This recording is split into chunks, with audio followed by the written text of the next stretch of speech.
There's a personal financial concept that savers hold very dear. It's called pay yourself first. And it's something that I believe in theory. It talks about living beneath your means, setting money aside, things that I was always taught to do growing up. But there's one important missing element in pay yourself first, which makes the concept, in my opinion, totally irrelevant for any entrepreneur or investor.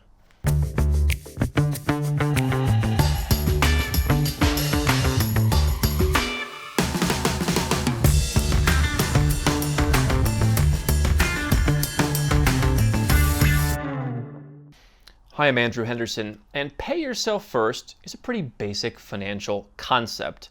There are several different variations of it, but the idea is that you get money coming into your household every month, and you're going to take a certain amount of that money, whether it's a fixed amount, i.e. $100, or a percentage, i.e. 10%, you're going to set that money aside. So $5,000 comes into your home, and you're going to say, all right, $500, 10%, putting it in a separate bank account, not going to touch it, it's going to be saved. Don't worry about it, I'm saving that money. And then what it does is it forces you to live beneath your means, or at least within your means, forces you to save your money, because then you have the after savings amount to deal with. And so the temptation to go and get that Starbucks or that piece of clothing, or whatever it is that you may buy, if you saw $500 sitting around at the end of the month, is gone because you can't. The money's already saved. I think it's a great idea, and I'm definitely in favor of living beneath your means. I talked in another video about the idea of saving vast percentages of your money to invest and just to keep sitting around in cash. Here's the challenge. There's really no such thing as paying yourself first, because when you get money, either one of two things is going to happen. If you're an employee, that money that comes in, that $5,000, that money has already been taxed. Someone has already helped themselves to your money. They've paid themselves first.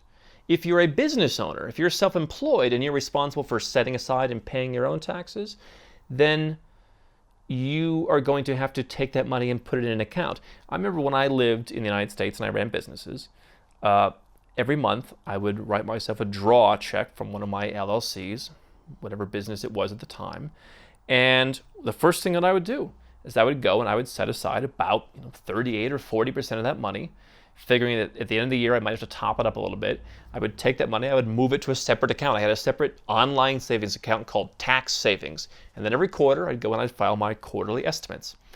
When I was getting money coming in the door, if I got $25,000, $10,000 went right into savings for tax. So the idea that I was paying myself first is absolutely wrong.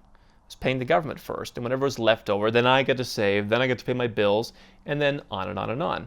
And so I think that there's an important difference in this situation for employees and for entrepreneurs. If you're an employee, you may not have that much ability to raise your salary. You can look for a better job, you can negotiate a raise, but chances are you're not going to go from $50,000 to $100,000. So you're kind of stuck. The benefit of being an entrepreneur, in my opinion, is that you can control your income. You can really take it where you want to go.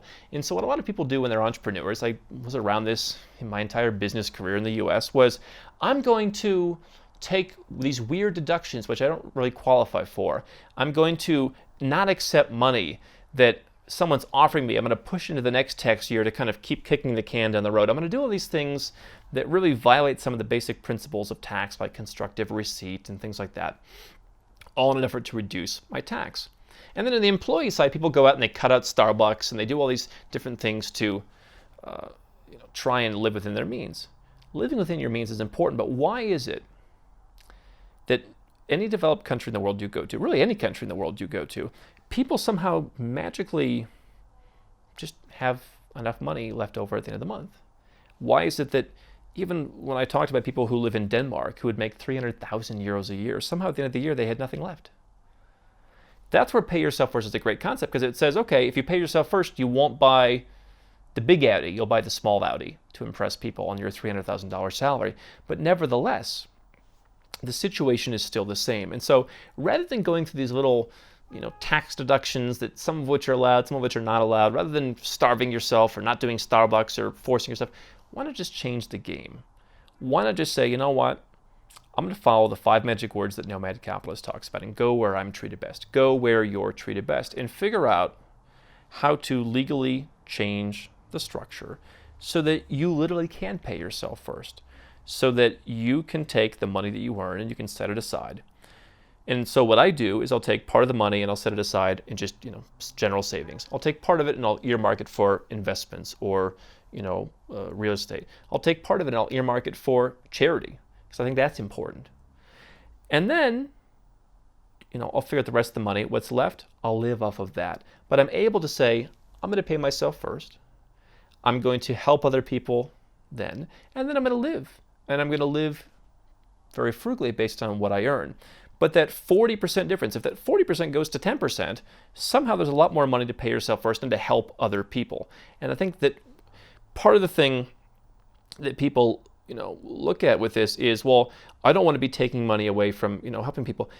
Quite frankly, in my opinion, if you can give 5% of your income to really worthy causes, that's probably doing a lot more good than what you're paying to the US, Canada, Australia, whatever the case may be. You can live a better lifestyle. You can pay less to live.